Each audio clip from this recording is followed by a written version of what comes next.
I was born in the city, but I spent most of my childhood summers at my grandmother's house near the coast. It was an old farmhouse with peeling paint and floorboards that sighed every time the wind outside shifted. I don't remember much about my parents, but I remember my grandmother's stories. She knew the names of all the houses along the coast and most of the people who lived there. She knew which families had come from England during the war and which had been there since before the Mayflower. When she told me these stories, her eyes would gleam like the dewdrops that gathered in the hollows of the old stone walls. My favorite was the tale of a local lighthouse keeper who, after saving a ship from the rocks, was offered a reward of money or land. He asked for something else, the deed to the island just offshore.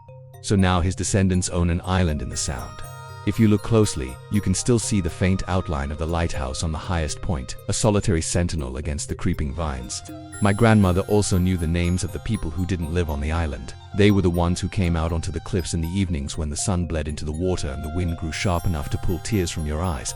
People like Serah Duvall. As far as I can tell, she wasn't related to any of the families who'd been here for generations. Her people had probably come over on one of the great liners, the kind that carried immigrants from Europe, each with hopes tucked into their suitcases. The year before they arrived, my town had been nothing more than a scattering of fishermen's huts. By the time they left, it was a proper seaside village with its own train station, post offices, even an ice factory. The first time I heard her name, it wasn't in any newspaper archive or weathered parish record, but in the margins of an unmarked book in the Marlow Library, an aging building where the dust hangs in the air as though reluctant to settle. The handwriting was small, deliberate, and pressed deep into the paper, as if the act of writing had been an effort. Serah Duvall. The note read, followed by a brief sentence in darker ink. She wanted to hear the darkness speak. At first I thought it was a fragment of fiction, the kind of eccentric line you find in old forgotten novels. But the more I looked, the more the library seemed to conceal her, scattered across its shelves in subtle hints. Her name buried in the footnote of a book on maritime superstitions, a sketch of an ear in the back of a ledger, a date written without context, August 17th, 1892. When I asked the archivist about her, he shook his head as though shaking off a draft. People used to talk about her, not so much anymore. She's not in the records, not in any official sense, just in the corners. It was in those corners that I began to piece together her story, not from one source, but from 100 tiny fragments, like sea glass worn smooth by years of water. And the picture that emerged was not of a woman seeking attention, but of one moving quietly, almost deliberately towards something she could only hear. The accounts never mentioned her speaking loudly. In fact, most noted how little she spoke at all. Yet the impression was never of shyness. It was as if she were reserving her voice for something that mattered more. The first time I saw her image, it wasn't a faded photograph tucked into the back of a frame. The opening to her story. The rest unfolded across 2 decades in a handful of yellowed pages. There was something compelling about the mystery of her. Something in the very idea of a life lived so close to the rhythms of the sea that one might actually listen to its whispers. Did she live in a house by the shore or deeper in the town, hidden behind a veil of routine? Had she come to this coast to heal or to escape? Was she alone or part of a family whose roots ran deep into the soil of this place? I longed to ask her these questions, to learn what she had heard from the darkness, and what it had cost her to listen. And then, without warning, the notes in the margins stopped referring to her in the present tense. They began to speak of her as though she had already crossed into the realm of absence, without naming where, or how, or why. It's a truth we all come to know eventually, that sometimes the most profound absences are made by the people who are still among us. We can be surrounded by noise and still feel profoundly alone. Or perhaps Serah Duvall knew this, that true solitude is not found in isolation, but in the quiet spaces between the people who should love us. Sometimes the hardest thing we'll ever do is to turn away from them and listen to the silence. Thank you for watching. If you enjoyed this essay, please consider liking it and following for more. I find myself oddly soothed by the ocean's indifference. Out here, the horizon tilts away like a receding thought. The vastness seems to absorb whatever troubles it touches, leaving a strange calm in its wake. Not peace exactly, but a quiet that gathers all the scattered pieces of yourself and lets you think again. These thoughts take me back to the beginning of my investigation, back to the records that led me here. They were uneven in their chronology, but by piecing them together I began to see the outline of a life shaped as much by absence as by presence. Let me start at the beginning. Serah Duvall had been born, if the accounts could be trusted, in a small coastal town whose name no longer appeared on any modern map. The sea there was not the bright, blue comfort one imagines from travel posters. It was a shifting, pewter-colored expanse that seemed to swallow the horizon whole. Fishermen called it the mirror, not because it reflected the sky, but because it reflected nothing at all. From her earliest years, Serah had been marked by a kind of listening that unsettled those around her. Neighbors said she would stand for hours near the harbor, not watching the waves but staring at the line where sea met fog, her head tilted as if catching the echo of a voice carried over water. The sounds she claimed to hear were not the calls of gulls or the groan of ships, but patterns too deliberate to be random, a three-beat rhythm like footsteps, a low hum that rose and fell as if someone were breathing just beyond sight. Her mother is mentioned only once. She told Serah to stop listening to what Ice and Tea speaking. That admonition seemed to have the opposite effect. Serah began keeping notebooks, thin hand-stitched volumes filled with small marks and lines. Some looked like music notation, others like fragments of maps, but when shown to anyone else, they made no sense at all. It was during this period that she is said to have spoken less and less. The villagers began to notice that in conversation she would often pause, her gaze drifting toward a corner of the room, or a shadow moving under a doorway. If pressed to continue speaking, she would answer absently, as though her attention were divided between the person before her and something else, something unseen, a retired lighthouse keeper recalled. She came one evening to the lighthouse, said she needed to hear the light turn. I told her light doesn't make a sound. She smiled in a way I didn't like, asked if she could go up alone. I let her. When she came down, she said, "It's not the light that turns, it's the dark around it." The phrase stayed with me. It had the structure of an idea too large for its own container, like water pressed into a cup until it spills over. In the months that followed, Serah began disappearing for days at a time. When she returned, her clothes carried the scent of salt and iron, and her notebooks grew thicker. In the margins, in the same faint pencil hand I had seen in the library, someone had written, "She believes the human voice blinds the ear." The villagers regarded her with curiosity and unease. In her presence the air seemed altered, conversations slowed. Footsteps sounded sharper, and even the ticking of a clock felt more insistent, as though time itself were trying to speak. One day she asked a woman on the pier, if silence had a shape, what would it be? The woman guessed an empty shell. Serah nodded as if confirming a suspicion, and walked away. Then came the first rumor of her intended act. She spoke less each week, her words now questions about the nature of sound, the burden of language, and the possibility of hearing what no living ear had ever heard. "Voices are a wall, and I want to know what lives on the other side," she once said. She seemed ready to leave behind anything, perhaps even herself, to do it. And then, as abruptly as it began, it ended. Her door was found unlocked one morning, her bed unmade, her chair tipped over, as if she had risen too quickly, and then she was gone. No trace, no sign, no goodbye. Only the notebooks remained, their secrets sewn into the fabric of their pages. But occasionally, on nights like tonight, when the wind whispers through the rigging and the waves roll in with the murmur of untold stories, I can almost hear the echo of her intended act, the sound of one girl's attempt to listen to everything. And so the story goes. We were sitting in the dim glow of the paraffin lamp, the waves just audible above the wind. Old Tom's weathered face was illuminated in hues of orange and shadow. He paused, his eyes distant as if seeing something beyond the firelight. He was telling us about Serah, his sister, the last verified sighting of her, that had come from the harbor master's log, dated exactly 1 week before she was said to have vanished from these familiar places. The entry noted her arrival at the dock just before dawn, carrying a single oil lamp and what appeared to be one of her stitched notebooks.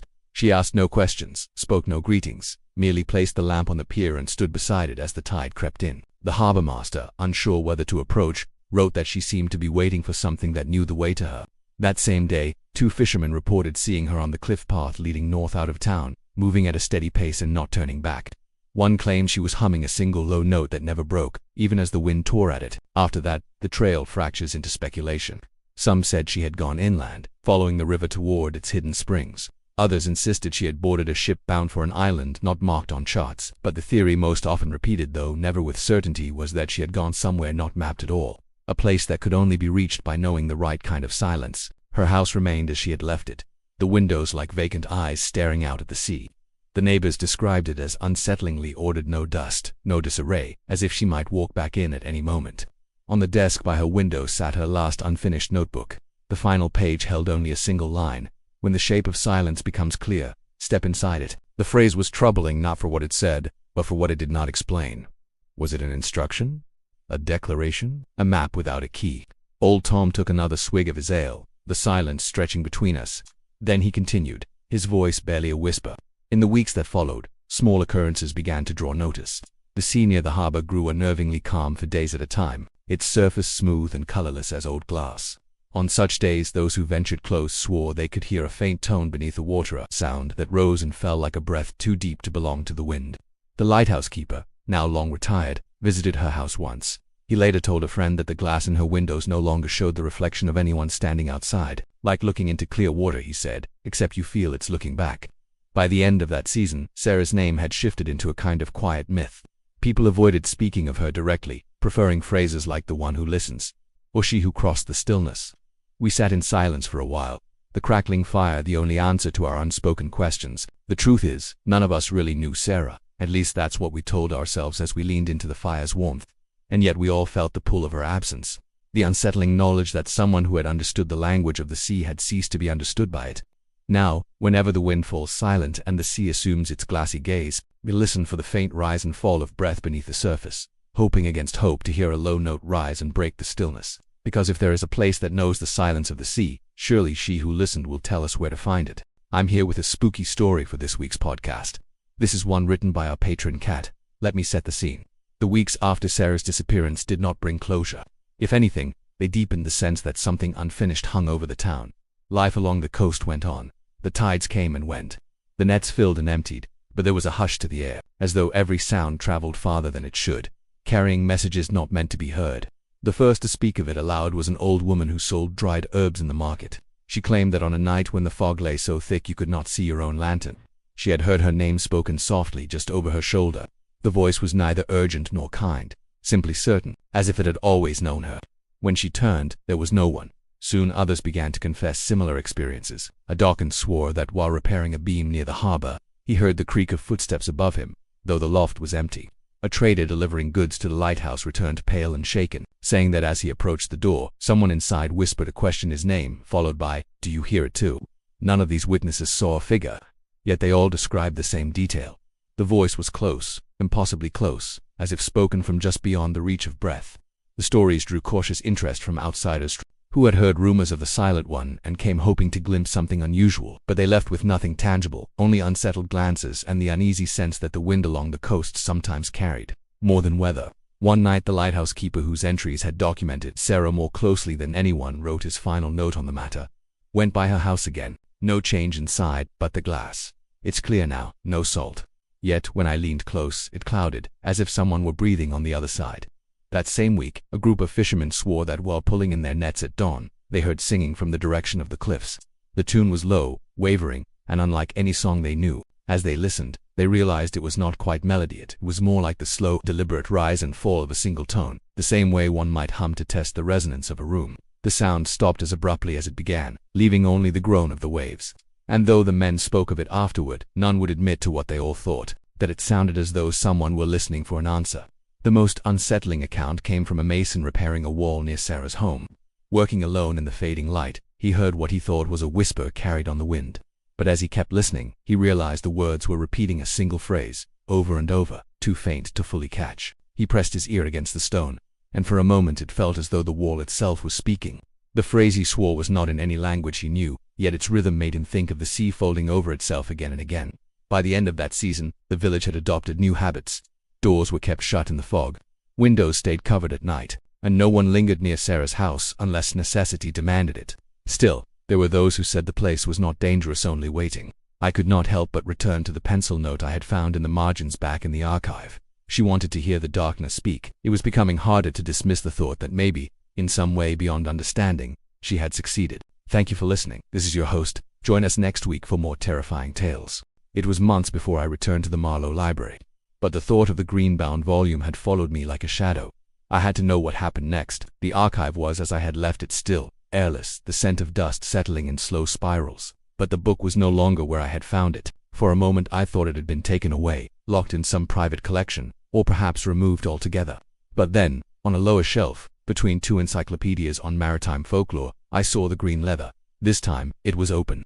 The page before me was unlike the others. There were no scattered accounts, no second-hand testimonies, no lines in pencil from the mysterious marginal hand. Instead, there was only Serah's script, fluid and deliberate, without hesitation. I have learned that the darkness is not empty, it waits, it listens more patiently than any living thing.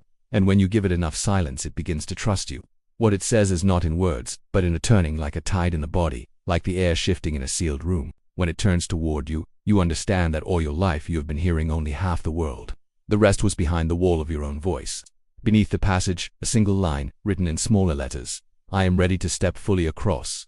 I read it again and again, unsure if it was meant as a departure or an arrival. The ink had bled slightly, suggesting dampness, though the air around me was dry. I had the distinct, unshakable sense that someone had been here moments before I arrived. I should have closed the book and left it there, but my eyes fell to the very bottom of the page, where a faint shape almost erased remained. It was not a word, but a curve, shallow and precise, like the outline of an ear. I cannot tell you why I reached out.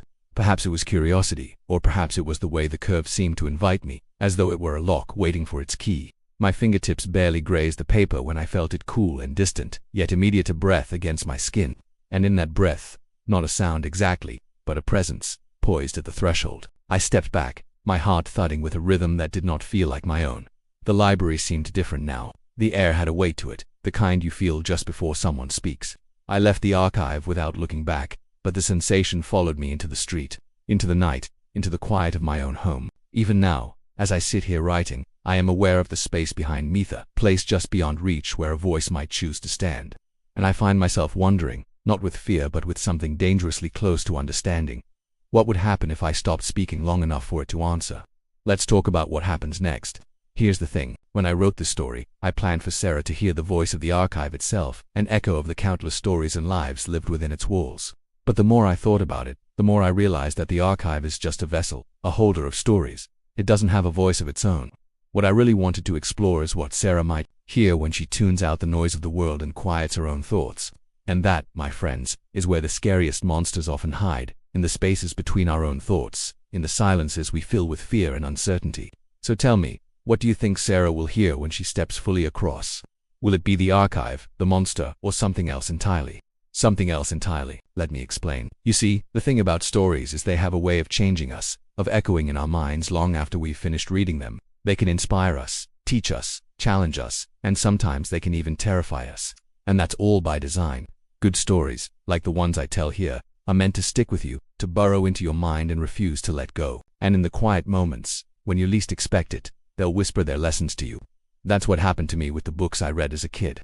I grew up on fairy tales and myths and legends, and they changed me in ways I didn't realize until I was older. They gave me a love of language, a passion for storytelling, and a deep appreciation for the power of a well-crafted tale. But they also instilled in me a healthy dose of fear, a respect for the unknown, and a healthy distrust of magical talking trees. And that's not a bad thing. Fear and uncertainty can be powerful motivators, driving us to be better, braver people. They can help us face our challenges with a clear head and a steady hand, which is why I try to embrace them in my own stories. I want my tales to stick with you, to challenge your beliefs and make you question everything you think you know. I want you to walk away from my stories feeling changed in some small way. Not necessarily for the better, because change isn't always easy or comfortable. But that's the point. Facing our fears and uncertainties head on, learning to navigate the darkness. That's what makes us stronger, braver, more resilient, and that's what I hope my stories can help you do. So keep reading, keep exploring the dark corners of your mind, and keep coming back for more. I may be biased, but I think you're gonna like what you find.